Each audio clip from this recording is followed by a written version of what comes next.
Hello everyone, आप लोग कैसे हैं? सभी मसीह भाई बहनों को मैं दिल से जय मसीह की बोलती हूँ। और स्टार्ट करते हैं आगे की स्टोरी। तो यही है कि जब लाइफ में सब कुछ अच्छा हो जाता है, जैसे कि मेरी माँ ने परमेश्वर से दुआ मांगी कि मुझे एक अच्छा लड़का मिले, पढ़ा लिखा और अच्छे घर हो, कोई बुराई नहीं उसमें, पीना खाना ये सब नहीं करता हो। तो परमेश्वर ने उससे बढ़ के मुझे दिया।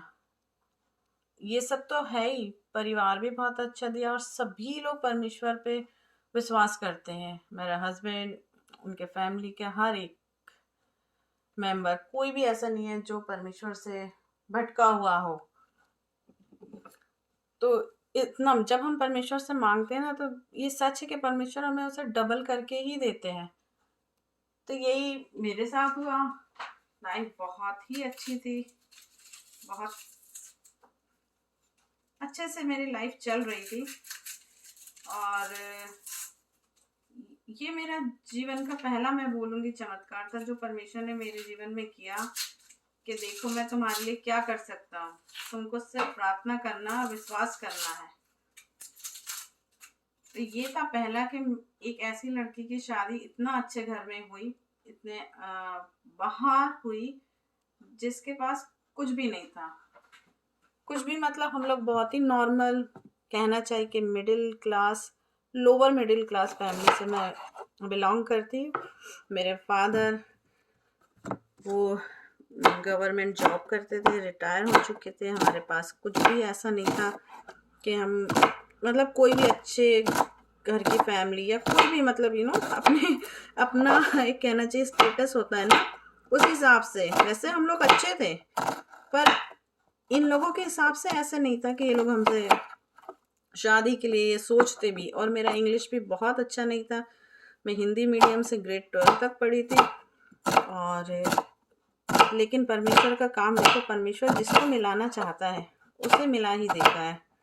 तो परमेश्वर ने ये हम बनाया था, ये हम दोनों को जोड़ने का वो पहला था। और मेरे जीवन में मैं कहूँगी कि वो पहला चमत्कार था जो परमेश्वर ने इसे किया। आप सोच रहे होंगे मैं क्या कर रही हूँ। मैंने बताया था मेरी बेटी पिकी ईटर है ना, तो उसके लिए मैं चिकन पुलाव बना रही हूँ। और कुकर में बनाती हूँ मैं बहुत ही सिंपल तरीके से, जैसा मेरी बच्ची को पसंद है वैसा बनाती हूँ। इसीलिए तो मैं सोच रही थी आप लोगों से बात भी कर लूँ और मैं तैयारी भी कर लेती हूँ। तो बस मैं उसके लिए बनाती हूँ पुलाव और कंटिन्यू कर रखते हैं हमारी बातचीत को।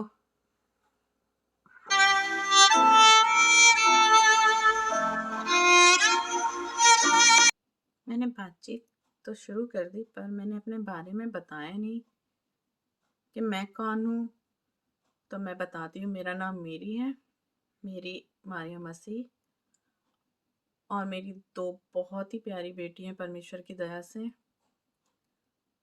तो मैं बताती हूँ अपनी दूसरा, मेरे जीवन में जो दूसरा चमत्कार किया परमेश्वर ने, तब किया परमेश्वर ने जब हम लोगों ने सेकंड बेबी के बारे में सोचा और हम लोग चाहते थे कि हमारा एक और बच्चा हो। तो हम डॉक्टर से मिले। डॉक्टर ने बताया कुछ प्रॉब्लम्स हैं और उसका ट्रीटमेंट बहुत महंगा है। बहुत महंगा था, इतना कि हम लोग नहीं करा सकते थे उसको। तो बड़ा खराब लगा। उसके बाद यही था कि प्रार्थना प्रार्थना करनी चाहिए। मेरी मदर इन लॉ जो है, मेरी सास ने बताया कि हमें प्रार्थना करनी चाहिए। परमेश्वर ने चाहा तो परमेश्वर की दया से हो सकता है। क्यों उसी को रखते हुए हमने प्रार्थना करी। मैं करती थी प्रार्थनाओं में, स्पेशली करती थी कि प्रभु हमको ट्रीटमेंट नहीं कराना पड़े। और आप यकीन मानिएगा कि तीसरे चौथे महीने में मैं प्रेग्नेंट थी। और जब मेरी बेटी हुई तो लगा कि अब परमेश्वर ने कितनी जल्दी मेरी प्रार्थना को सुना। ऐसा लगा देखो परमेश्वर सब कुछ दे दिया प्रभु ने मुझे। कितने प्यारे हैं परमेश्वर पिता यीशु नासरी। ऐसे करके हमारी खुशियों में इतनी बढ़ गई हमारी खुशियाँ कि हमें पता ही नहीं चला कि क्या है जीवन, कि जीवन में कोई दुख भी होता है। बस जीवन में खुशियाँ थी बहुत सारी। और लेकिन जब मेरी बेटी 14 मंथ्स की हुई, मेरी छोटी बेटी, तो उसने बोलना बंद कर दिया। वो रिएक्ट नहीं करती थी किसी भी चीज़ में, क्या बोल रहे हैं क्या नहीं बोल रहे हैं, कुछ नोटिस नहीं करते थे। फिर मैं उसको एक दिन डे केयर लेके गई, तो उसने, वो लेडीज आपस में बातचीत कर रहे थे कि इसको कुछ प्रॉब्लम है इस बच्चे को, और इसकी मम्मी को पता नहीं है। तो मुझे बहुत बुरा लगा, इतना बुरा लगा कि मैं घर आके बस फूट फूट के रोते वैसे रोने लगी। और मैंने उसका नाम पुकारा, उसने मुझे पलट के नहीं देखा। फिर बस मैं इंतजार कर रही थी कि कब मेरे हस्बैंड आ जाए और मैं कब उनको बता दूं। और जैसे ही वो आए तब मैंने उन्हें बताया।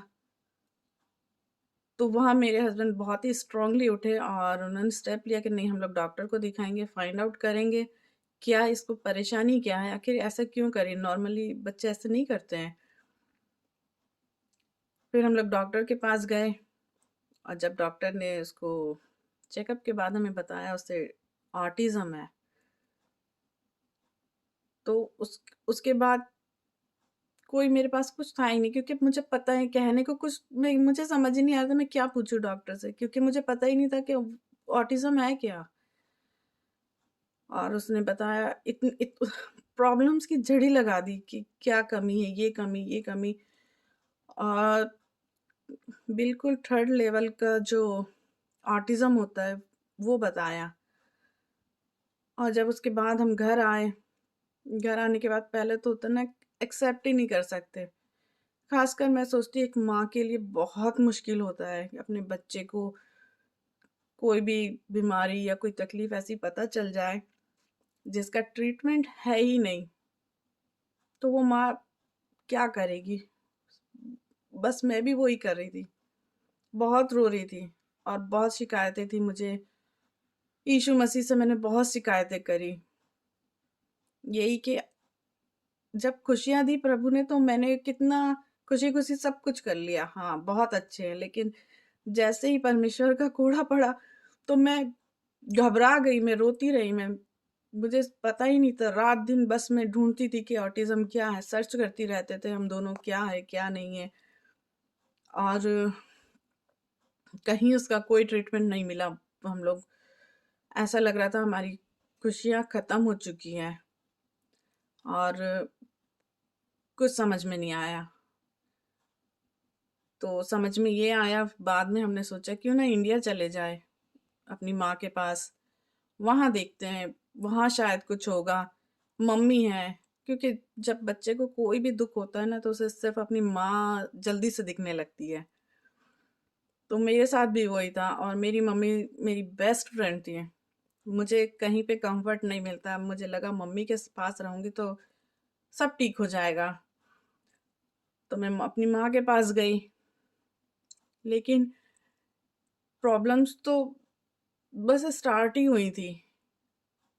उसके बाद और इतनी ज़्यादा बढ़ जाएंगी वो मैंने नहीं सोचा था। और जब मैं अपनी माँ से मिलने गई तो मेरी माँ 15 से 20 दिन के अंदर, शायद 20 दिन भी नहीं था, मेरी मम की डेथ हो गई। और मुझे लगा मेरी दुनिया अब खत्म हो गई, मुझे लग रहा था मेरे पास कोई है ही नहीं। और मैं सचमुच बहुत अकेली थी, बहुत अकेली, क्योंकि कोई बचा ही नहीं, मैं किससे बोलूं। हस्बैंड के सामने अगर मैं वीक होती हूँ तो वो मुझसे ज्यादा, उसके अंदर सैडनेस आ जाती है। अपनी बेटी को मैं तंग नहीं करना चाहती थी, क्योंकि वो इतना समझदार थी ही नहीं उस टाइम पे, वो खुद ही छोटी सी बच्ची थी। मैं कैसे किसको बोलूं। ऐसी परिस्थिति मेरे सामने आई, और जब ट्रीटमेंट है ही नहीं तो फिर ट्रीटमेंट कहाँ से कराते। लेकिन मैं, यही है, परमेश्वर ने उस कठिन घड़ी से भी हमें निकाला। हम लोग वापस आए, और वापस आने के बाद क्या परमेश्वर ने हमारे साथ किया, मेरे साथ खासकर मेरा जीवन कैसे मोड़ा प्रभु ने, उसको मैं नेक्स्ट ब्लॉग में बताऊंगी। क्योंकि अगर मैं आज ही सब बता दूंगी तो पता नहीं कितना टाइम लग जाएगा और शायद मैं बता भी नहीं पाऊंगी। तो फिर मिलते हैं नेक्स्ट व्लॉग में। परमेश्वर आप सबको आशीष दें, खासकर उन बच्चों को जो दुखी हैं, बीमार हैं, जिन्हें ऑटिज्म है, जिनकी माँ, जिनके फादर परेशान हैं और परमेश्वर से प्रार्थना कर रहे हैं, यीशु नासरी से प्रार्थना कर रहे हैं। तो उनके लिए यही है और दुआ करती हूँ कि प्रभु उन्हें शांति दे और विश्वास में बने रहें। क्योंकि जब आप मेरी पूरी स्टोरी सुनेंगे तो आपको लगेगा कि नहीं, परमेश्वर सुन रहा है। तो ठीक है फ्रेंड्स, बाय।